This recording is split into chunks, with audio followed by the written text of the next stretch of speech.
It's that time of year where taking care of your car means taking care of yourself. And here are some tips to help you do just that. Today we're going to talk about a few items that we'll want to take a look at before winter comes on your vehicle. Okay, let's start with the battery today. We'll want to first look at the battery terminal ends here. Look for any type of corrosion on that. Usually that'll be a little fuzzy looking material on there.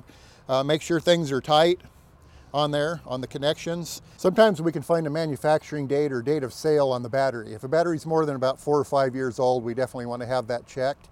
Or if we don't know that information, get that into a professional and get that checked out.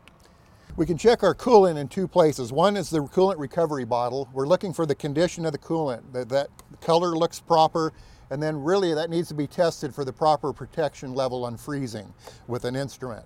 The coolant bottle can be checked while the engine is warm. If we go over to the radiator, this needs to be cooled down. So we want the engine completely cooled down before we remove that cap. We can also check that level and condition at this point.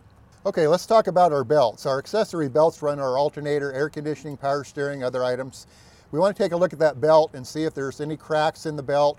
A lot of times the newer belts don't show those cracks. So if our belt's more than about 3 or 4 years old, we want to maybe go in and have that checked or replaced. Okay, let's talk about the windshield washer fluid and our wiper blades. We want to make sure that we have a winter formula so that doesn't freeze up. And then we'll go ahead up here on the wiper blades. On our wiper blades, we want to make sure to check the condition of the rubber, make sure it's pliable, there's no cracks. It's really just a good idea to replace those before winter time. With the sun, it bakes the rubber, and when we need them, they're not working properly. Okay, on our tires, we want to make sure we have the proper tire for the road conditions we're going to be driving in, and that we have that tire properly inflated, and that we take a look at the wear bars on that to make sure that we have enough tread depth.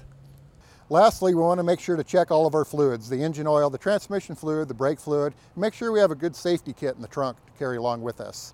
My name is Bryant. I hope you have an enjoyable winter driving experience.